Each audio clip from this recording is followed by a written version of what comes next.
This podcast is for informational and entertainment purposes only and should not be considered formal legal advice. Please note that the policies of your company and laws in your country may vary. Also, the views expressed by the host or his guests do not necessarily reflect the views of any other company or entity.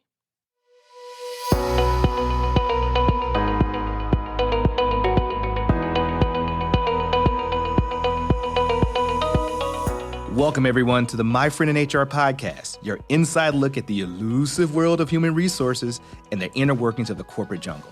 I'm your friend, Jasani Courtney, and I will serve as your guide as we embark on the journey toward actual career fulfillment. Today, we'll be chatting about when it's time to call it quits at your current employer and look for greener pastures. Specifically, we're going to discuss a few scenarios that you might be experiencing right now and chat about when it might be time to call it quits. The first scenario we're going to talk about, and probably the most important, is when you feel that you're in a toxic environment or you think your mental health is at risk. So first, let's discuss how you know if your mental health is at risk or if you're working in a toxic environment. But first, I want to be clear about what these environments are not. This isn't about you having a few bad days or you not getting what you think you deserve at the office. This isn't about you and the lady who works at the front desk not liking each other. It's also not about you not getting the desk by the window you wanted. When we talk about a toxic environment, we're talking about some pretty serious systemic issues at your office. And when we mention concerns about your mental health, it is about an overall environment that literally drains who you are as a person. And your ability to maintain your authentic, unique self is under threat through that environment at work. Examples of these situations could include a culture of fear, where mistakes are heavily penalized, almost to the point where it drives you to paranoia in every single transaction you make. Diving deeper into what issues could impact your mental health, there are a number of things that can fall into this category, such as a lack of boundaries around work. For many professionals, it's difficult to have clear lines of delineation between your work life and your personal life, especially here in the United States, where working long days is still seen as a badge of honor. To make matters worse, in the world of hybrid working, there are many of us who are now working both at home and at the office, where these lines are even further blurred. Studies have shown that our daily commute can serve as a clear, natural delineation between our home life and our professional one. So when you leave your home in the morning and kiss your partner and your kids goodbye for the day, this mentally prepares you to leave your personal life behind and begin to transition to the work that lies ahead for you at the office. It's the same thing when you return home from your commute. When you hop into your vehicle or on the tube for my friends in the UK, for many of us, our brains begin to wind down on work stuff and begin to focus on our home life obligations. In the world of remote work and hybrid work, these schedules have often overlapped and become even more disjointed. Answering Teams calls and text messages at all hours of the night has become even more commonplace than before the pandemic. Don't get me wrong, the occasional long day here and there to finish a major project or initiative isn't a problem. However, if this is the norm and this is the expectation of your manager in your company, this could be a major red flag. We know that there are obvious health reasons why you need to have boundaries between your work life and your personal life. But when it gets to the point that your work life becomes 80 to 90% of who you are as a person, that is a major issue regardless of what your title is. Now, I am a huge advocate of the saying, to whom much is given, much is expected, meaning that the higher you're up you are on the food chain, the more that is expected of you. After all, if you're a VP and you get paid like a VP, not every day gets to end at 5 p.m. However, everything needs its limits. To make the situation even more of a travesty, I have seen environments where the senior leader has the ability to disconnect themselves at 5 p.m. and go to their kid's soccer game or ballet or piano recital. But those that he manages work ungodly hours. Here's what's funny or tragic, depending on how you want to look at it. Many times in these scenarios, the manager's staff is terrified at the prospect of even calling or emailing that leader during that manager's time off under penalty of death. However, that same manager has absolutely no concern about calling their workers who make less than half of what they make and consistently give them last-minute projects or ask them to work late or over the weekend. Again, I want to be clear. There are situations where there's a critical task and it requires additional hours at the office. And keep in mind that many of our listeners work outside the United States. And so for managers who manage international teams, you need to be aware that some countries literally have laws to prevent employers from contacting workers during off hours or weekends, and there are strict penalties for employees who violate these statutes. Simply put, we Americans are just workaholics. Another situation that may be impacting your mental health is when management or even just other coworkers simply don't trust each other. How do you know you're in a scenario like this? Is it normal for folks to copy half the company on every single email? Is CYA, or covering your ass, the norm? If there is a mistake, does senior management immediately look for someone to blame versus focusing on the resolution first? Or is there absolutely no leeway for making a mistake? In environments such as this can be mentally exhausting every single day. Look, we're all imperfect human beings, so it's not a question of if we're going to make a mistake. It's a question of when we're going to make a mistake. But that consistent level of walking on eggshells every single day is flat out unsustainable. However, one of the most common assaults on our mental health and contributes to a toxic environment is workplace bullying from coworkers or even supervisors. If you're always the butt of jokes of others, or it's the norm for leaders to send you irate emails, or either through actions or even passive-aggressive behaviors, someone attempts to demean or belittle you, these are examples of workplace bullying. When it comes to being bullied at the office, it is 10 times worse when the offender is in a management position. Our managers and supervisors have a great deal of influence on the quality of our work lives. And if they're the ones doing the bullying, it makes the situation that much more severe. They can use their managerial powers for good or for harm. And while it is not illegal for a manager to be a jerk, it is illegal in most countries for them to bully and demean you. At the end of the day, no one deserves to be disrespected. No one deserves to be talked to like a child, although some of our coworkers do act like 9-year-olds.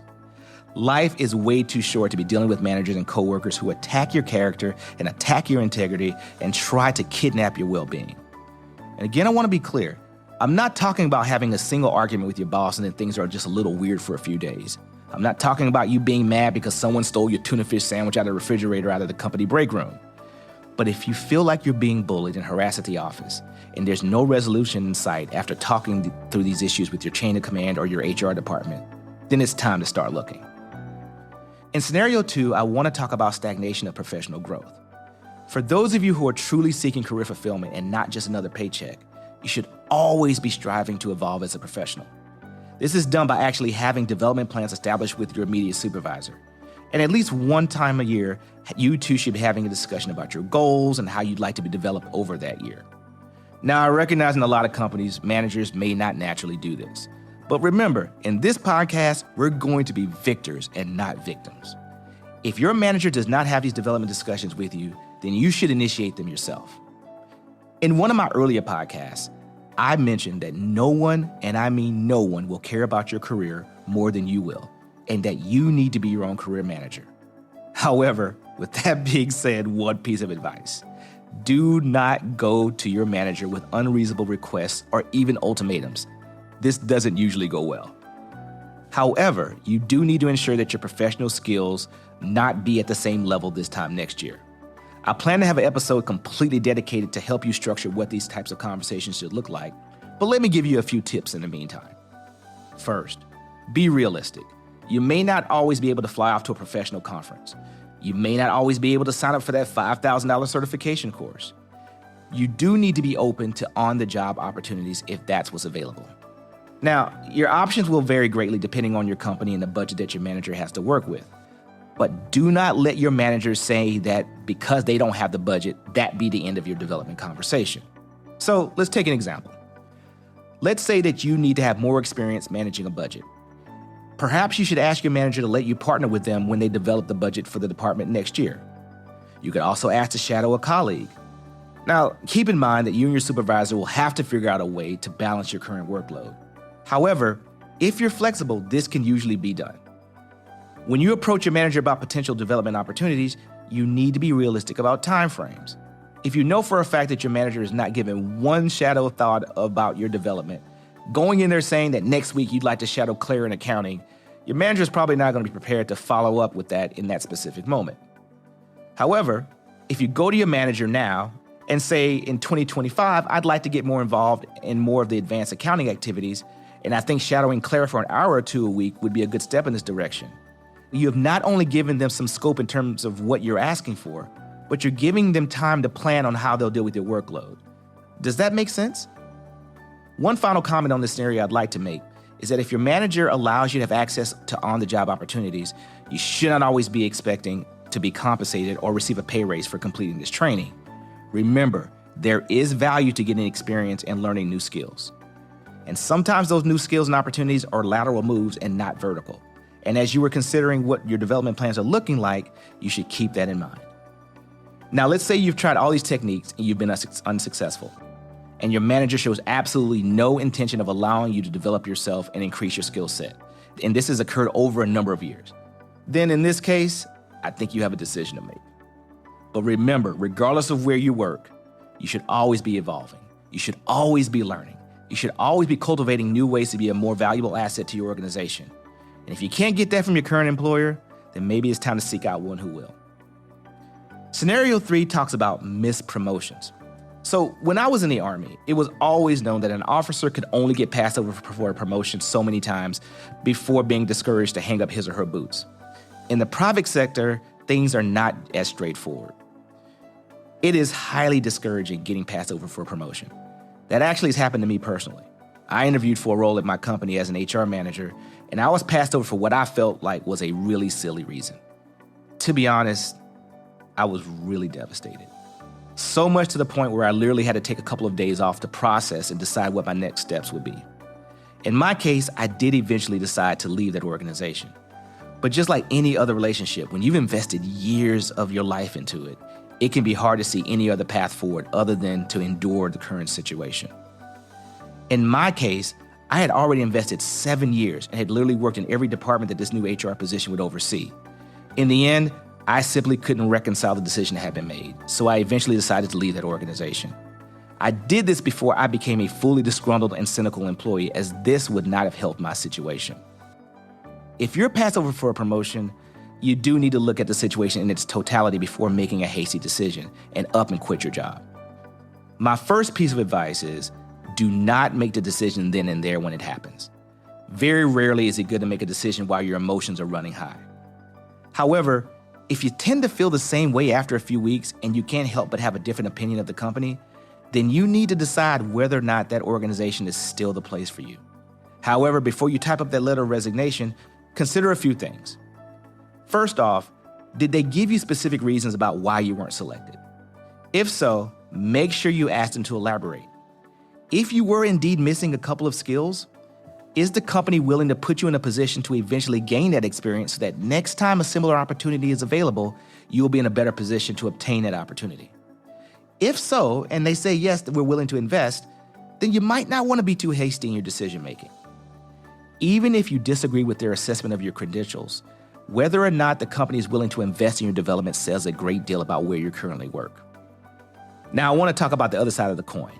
And what I'm talking about is a situation where there's an opening in the department and the employee just naturally expects the manager to come tap them on the shoulder and give them a promotion on a silver platter. Yeah, I know you've been in that department for 10 years, and yeah, I know you've helped train most of the team that's in place. But again, here, my friend in HR, we're going to be victors, not victims. We are not going to leave things to chance. We are not going to assume that our manager knows all of the awesome things that we've done for them to make him and this department successful. If there's an opportunity within your department or company that becomes available, apply, and for all that is good in this world, apply. Do not passively wait, cross your arms, and just say, well, if they don't pick me, then I'm out of here. I've seen so many scenarios where an employee didn't get a promotion that they felt they deserved, but they didn't even make it known that they were interested in the opportunity. Along those same lines, when an employee states how upset they are about how things turned out, a lot of times managers are shocked to know that the employee was even interested in the role. However, if you listen to my friend in HR and you've taken your career into your own hands and you've had these career discussions that I repeat over and over again, then your manager will already know that you had greater aspirations and may have considered you for the opportunity. I, for one, am going to be clear about my career goals. So we're going to take the not knowing out of the equation. If you made it clear that you want to move up in the organization and you're consistently passed over, this may be an indication that your manager and your company does not see your skills the same way you do. And in this case, it might be time to move on. Scenario 4 involves being on a list. What do I mean about being on a list? I'm going to be honest with some of you, and some HR professionals are going to be really upset. Most managers have a list. This list may or may not be written down. God, for legal reasons, I hope it's not written down. But this is a list you don't want to be part of. This is a list that includes folks that, if push comes to shove, may be on the chopping block. Now, be aware that this list does not necessarily mean that you're a bad performer. It just may mean that you're not as strong of a performer as someone else. And so if tough decisions have to be made, there is always a pecking order. As we saw during the pandemic, a number of companies had to perform layoffs. I know of several scenarios where companies approached employees about taking early retirement packages or enhanced severance arrangements to avoid having large-scale layoffs. Now, let me be clear. If your company approaches you about taking an early package, take it. There is nothing to think about. There is nothing to evaluate. I know earlier I said take time to think about it, but in this scenario, there's nothing to consider. Now, you may be asking yourself, well, Jasani, what if I don't want to leave? I think I have at least 10 years left of me at this company. My response to that is, if a company is approaching you about paying you to leave the company, then at that point, it's only a matter of time.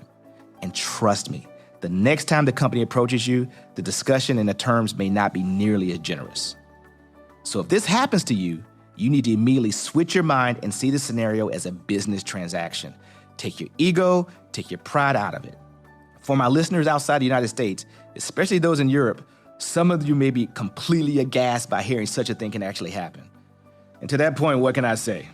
USA, USA. Finally, I do want to talk about compensation.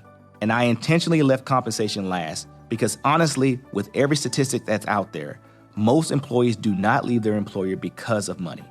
Most employees leave their employer due to poor relationship with their boss, horrible working conditions, or maybe a major change in their life situation. I want to start this discussion off by saying that almost every employee feels like that they don't make as much as their peers. But before you turn in your 2-week notice because you feel like you're not getting as paid as much as the person in the cubicle next to you, there are a number of things you need to take into account before making your final choice. If you work for a pay-for-performance type of company where your annual increase is based on your annual performance reviews, remember that companies tend to reward their stronger performers more than those who receive lower evaluation scores. So numerically, what does this mean? So let's take an example that if you and a colleague both started working at the exact same time, making $50,000 a year, and that employee received a 5% increase every year because of their stronger performance reviews, while you received a 3% increase. After only 5 years, their new salary would be just shy of $64,000, while yours would be around $58,000. Those performance scores matter. While I recognize that you typically wouldn't have access to your coworker performance reviews, my point is there actually may be reasons why your salaries may be different. That doesn't mean you have to agree with it, but understanding how we potentially got here is important, as the scenario I just painted is a bit different than just thinking that your organization has an unfair pay practice. Many times, when employees feel like they're being underpaid, they like to go online and research salary data. There's a lot of websites out there that will give you what I like to call interesting pay figures. Some of these websites include salary.com, payscale.com, and even indeed.com. While these web pages can be a great starting point for your evaluation, in my opinion, over the years, many of these sites have overgeneralized market data, which tends to skew a little bit higher on the extreme side. Please note that while I'm giving this advice, I do recognize that I might be a bit biased as an HR professional. If in fact you do feel like you're being underpaid for what you do, just like any other issue you deal with at your work life, it comes down to having a mature discussion about your pay with your supervisor. Let's start with the do nots. Do not ever start with an ultimatum of demands. Second, if you choose to use data you obtain online, do not treat it as the gospel. Instead, use it as a starting point to get an understanding of what the market may pay for your role in your geography. And yes, the city in which you perform your job does matter. Chances are, an IT person in a small rural town will not make the same as someone who does the exact same job in a large metro area. Instead, approach the topic with your manager in a mature fashion based on facts and what you feel is your value to the organization. This is especially true in situations where companies have merged 2 jobs into one, and you're essentially doing the work of 2 people. Here's an example of how a conversation such as this could go. Hey Todd, I wanted to speak with you for a moment regarding a sensitive topic. Now, what I did there was I didn't come out of the gate saying it was about my salary. By referring to the issue as a sensitive topic, you're letting your manager know that this is a personal issue for you and it needs their attention. Also, I didn't start it off by talking about money, so they didn't immediately need to raise their guard. Once you're in the office and the door is closed, you begin again by saying, "The sensitive topic is regard to my pay." Now you've done it. You've let them know what the topic is, and their defenses may go up a bit, but this is how you can immediately disarm them again. I really enjoy working for the team, and we have a great group of colleagues, and I think I've learned a lot. See what I did there? In this situation, we're trying to attract more flies with honey than vinegar. It was really difficult when we let Linda go last summer. She was an important member of the team. As you recall, in order to continue to meet client needs, we decided to roll in many aspects of her job into my role, which was already pretty demanding. We initially said that this was going to be a temporary measure. However, now that we're a year into this seems more permanent than temporary. So now we have laid the basis for why we feel like our salary needs to be looked at. We've highlighted the value that your former coworker provided to the organization, as well as highlighted that you have a pretty demanding job already. By stating a scenario like this, you're framing up that you are now performing two vital roles for the company. The good news is that I feel like I've learned a lot, and it's good to know that through the agility of our team, we're still able to provide quality service to our customers without skipping a beat. But as I said, we're now a year into this, and I'm wondering if this arrangement is now meant to be more permanent than temporary. Now what we did was we put the ball in our manager's court, because now they either have to acknowledge that this job is now essentially two jobs in one, or if this is going to be just a permanent or temporary situation. If the manager confirms that this will probably be the way it's going to operate for a while, then this opens the door to discuss your salary. If they acknowledge this, then you can continue the conversation in this manner. Well, it's good to know the path that we'll pursue. If that's the case, I'd like to discuss whether there's an opportunity to increase my salary to take into account this new permanent addition to my already demanding workload. And so what we did was we finally brought it home. If the manager acknowledges that this is going to be a permanent situation, and you've already established that your workload was already demanding beforehand, it will be harder not to acknowledge that they at least need to take a look at your salary. While this is no guarantee that this will land you a raise, this is a much better strategy than coming to your office and demanding a raise and throwing down the gauntlet and presenting them with an ultimatum. Whew, alrighty, my friends, we discussed a lot this month. I really hope that this episode provided you with some clarity on the kinds of things you should consider if you're contemplating leaving your current job and seeking career fulfillment elsewhere. Look, the decision to leave your job should not be done in haste or taken lightly. However, if you're experiencing any of the scenarios we've chatted about today, it may be time. If you have any questions you'd like to ask, feel free to reach out to me at myfriendinhr@gmail.com. You can also follow me on Instagram at myfriendin_HR or under Jasani Courtney on LinkedIn. Thanks for listening, folks. And remember that your job is meant to support your life. Your life is not meant to support your job. Take care, my friends.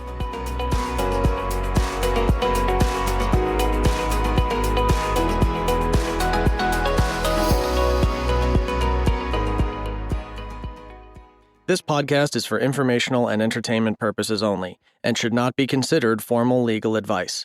Please note that the policies of your company and laws in your country may vary. Also, the views expressed by the host or his guests do not necessarily reflect the views of any other company or entity.